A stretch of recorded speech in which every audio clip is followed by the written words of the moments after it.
Alors, près de Rouen, une moto fonce dans un salon de coiffure. Samedi 2 octobre, vers 13h45, 9 personnes se trouvaient dans un salon de coiffure au Méliénard lorsqu'une moto a foncé dans la vitrine. Charlotte Brésil témoigne. Oh là là, les dégâts, putain la vache, qu'est-ce qu'il a foutu le motard là? 2 jours après les faits, la gérante du salon de coiffure LG Studio au Ménil-Lénard près de Rouen est encore sous le choc et témoigne. Samedi 2 octobre, 9 personnes étaient présentes dans le salon. Lorsque, pour une raison que l'enquête devra déterminer, le pilote d'une moto a perdu le contrôle de son engin, qui a foncé dans la vitrine. Il était 13h47 exactement, je le sais parce que c'est l'heure à laquelle mon alarme s'est déclenchée. Charlotte travaille alors dans son salon de coiffure avec son apprenti de 16 ans et sa salariée. Nous avions 6 clients, dont 2 enfants, précise-t-elle, la voix empreinte d'une vive émotion. J'étais dos à la vitrine et j'ai entendu un énorme bruit venir de derrière. J'ai été comme tétanisé pendant je ne sais combien de temps. J'ai vu le corps du conducteur de la moto dans le salon, une partie de la moto aussi, et puis tout le verre partout. Mais qu'est-ce qu'il devait rouler comme un malade ce motard encore là. Oh là là.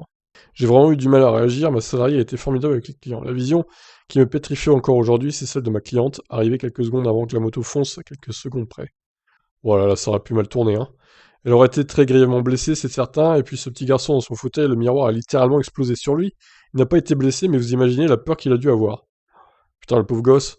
Rapidement, le cordonnier qui se trouve juste à côté est arrivé et il a sorti la moto pour éviter tous les incendies. Lundi 4 octobre, Charlotte ne savait pas quand elle allait pouvoir à nouveau rouvrir son salon, forcément, vu les dégâts. J'espère cette semaine, mais on me dit que je rêve. Il y a un mur à refaire, la vitrine à changer. Et puis, j'avoue, les conséquences psychologiques sont importantes. Je ne suis pas retourné au salon. Ma salariée n'est pas bien du tout depuis samedi soir et mon apprenti est également très marqué. Je n'arrête pas de penser au drame que ça aurait pu être. C'est fou cette histoire. Lundi matin, la gérante avait l'intention de déposer plainte avec d'autres personnes qui étaient présentes dans le salon. Selon cette dernière, le pilote de la moto a été blessé au niveau de la jambe.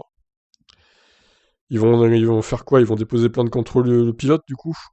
Ouais, en même temps.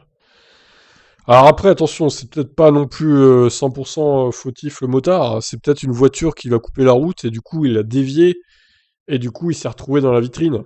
Ou alors une voiture l'a percuté et enfin bref, je sais pas, mais c'est quand même étonnant cette histoire. Ça aurait pu très très mal tourner. Les images sont incroyables.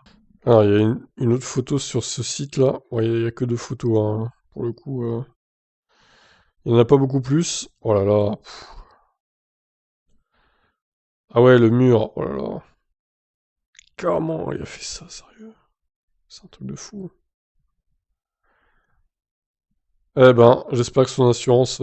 Ah, attendez, il y a d'autres infos là. J'ai dû annuler tous mes rendez-vous. Je n'ai pas encore réussi à me rendre au salon. J'aimerais pouvoir ouvrir jeudi, mais tout le monde me dit que je suis bien trop optimiste. Selon une source judiciaire, le motard âgé de 20 ans a été transporté au CHU de Rouen pour des blessures aux jambes et à la hanche et à l'épaule.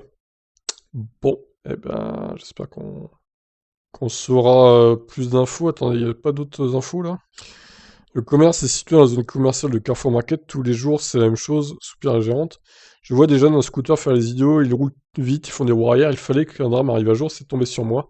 Juste après l'accident, le pilote, un jeune d'une vingtaine d'années, est venu s'excuser. J'étais encore tétanisé. Je lui ai dit, vous avez mis la vie de personnes en danger et vous avez détruit mon travail.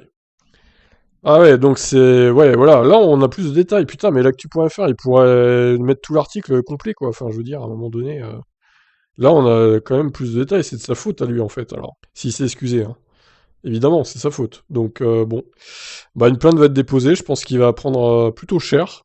Et peut-être même qu'il va devoir participer aux réparations, hein, finalement, financièrement parlant. Bon, eh ben, sacrée histoire. Je vous laisse commenter. Qu'en pensez-vous du coup? Ciao ciao.